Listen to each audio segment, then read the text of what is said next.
Rose here.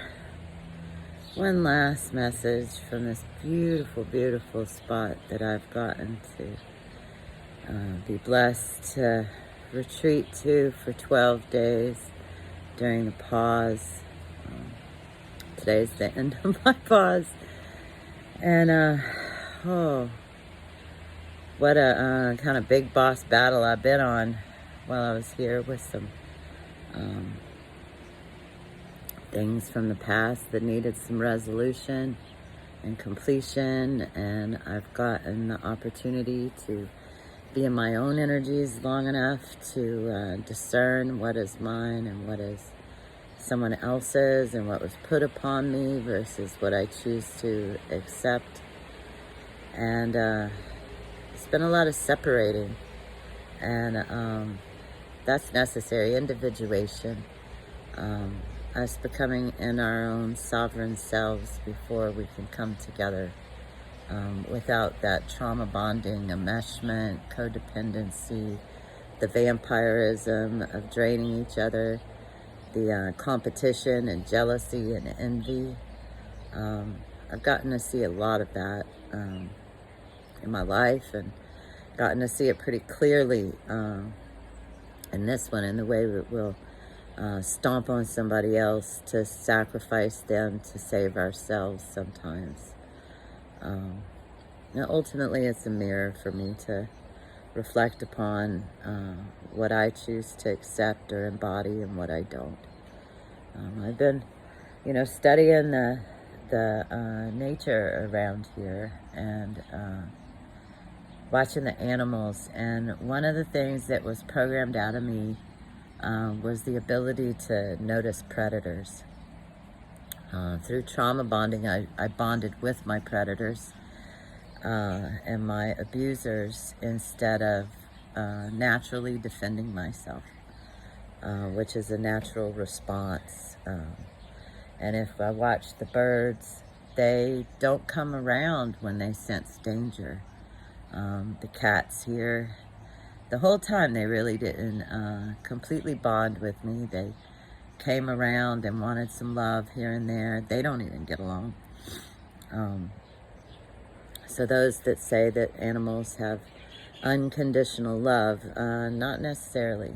And they too have expectations of us. These cats expected to be fed at a certain time every day. That's why I was here, to feed them. And there are healthy expectations of each other that are genuine, and that is a part of love, because to tolerate abuse is not love. To tolerate someone not reciprocating is to sacrifice ourselves. And to be wary, when something smells bad, don't eat it. Unless it's durian fruit, I guess. That doesn't smell very good. But yeah, it's these natural warning systems that so much of the society that requires us to give up our innate gifts, talents, in exchange for belonging or some kind of community.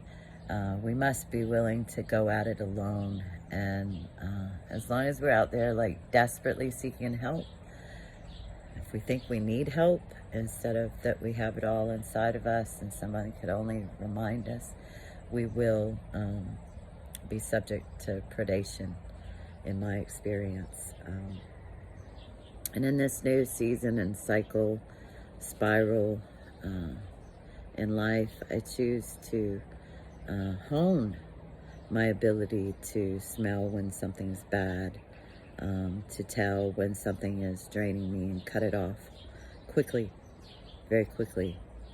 That's getting quicker and quicker and quicker. And, not all that glitters is gold. There's a lot of misappropriation of things going on without understanding the deeper pieces around it. If you're using somebody else's system then being actively engaged in the struggles of those people and sharing that more than just your story, if you're using their thing, would be the correct thing to do. The righteous and integrity thing to do. And, you know, if you're on a piece of land, get busy with that land's indigenous and original wisdom. Or you're just colonizing again. And that would just be new colonization, right? You're trying to take something from somewhere else and put it where it naturally just doesn't belong.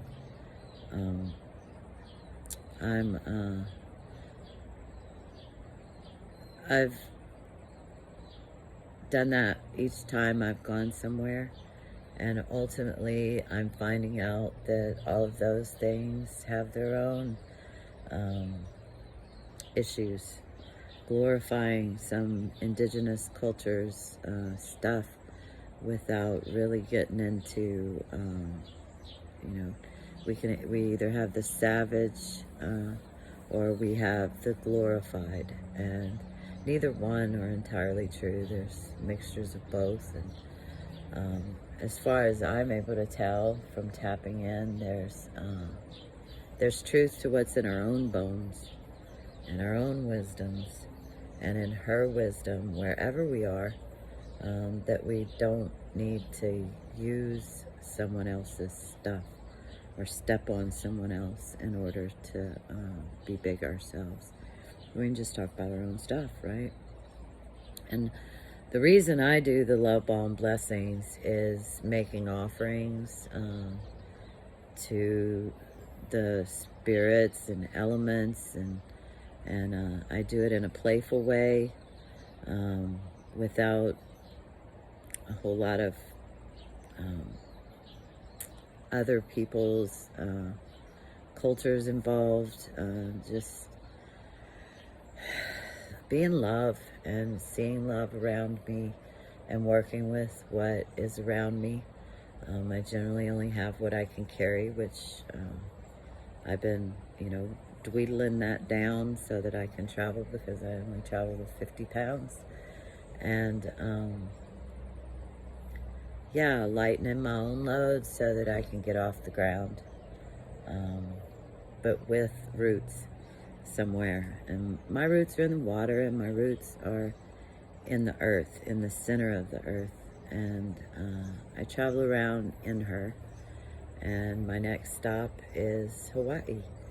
And there I have gotten on the front lines with the Kanaka to defend the Mana, to stand up for her rights to be unmolested, unraped.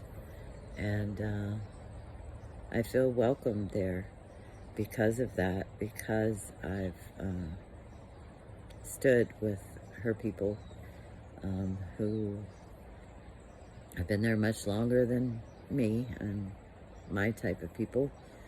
And I actively go with that, knowing that my kind of people did some damage to her kind of people. But in Hawaii, the aloha spirit, there's always been a place for people that have a heart for the Aina, and are willing to join with those people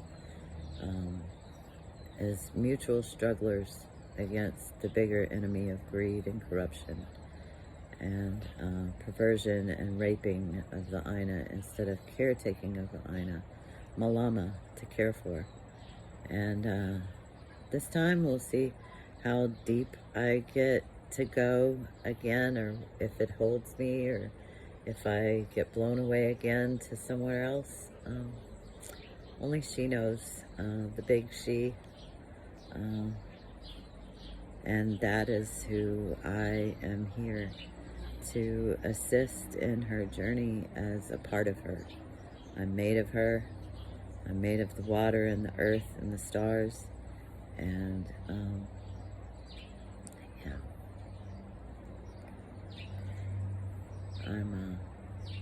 I'm grateful today to all of the lessons, all of the wisdom that have come through the struggles. And I choose to take the wisdom with me without the trauma. And continue on in love. And, with the will to survive now back. And not at someone else's expense.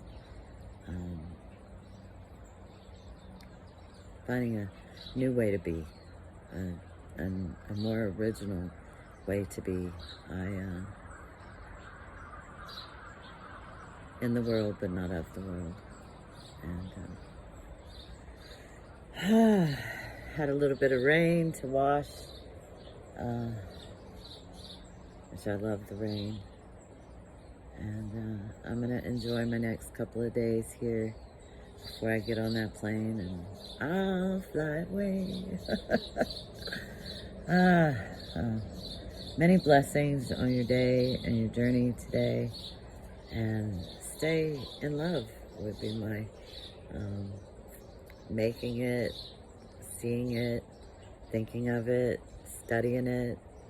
How does it smell? How does it taste? What does it do? What actions does it take? And love is not some gooey, just artificial sweetener. And love will expose and bring out, and all that isn't.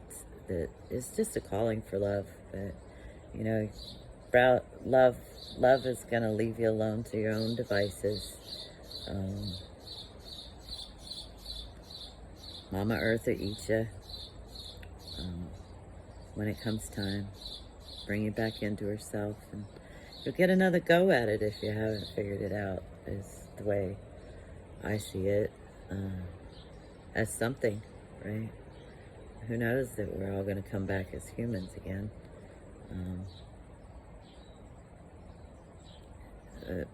Matter is not destroyed, it just changes forms. And may this witch wound, mother wound, sister wound find a form of love, a sister healing, a witch healing, which when I say witch, I mean woman in total control of herself. And a woman in total control of herself isn't attempting to control, pervert anyone else. She just does her. And I'm going to be doing me.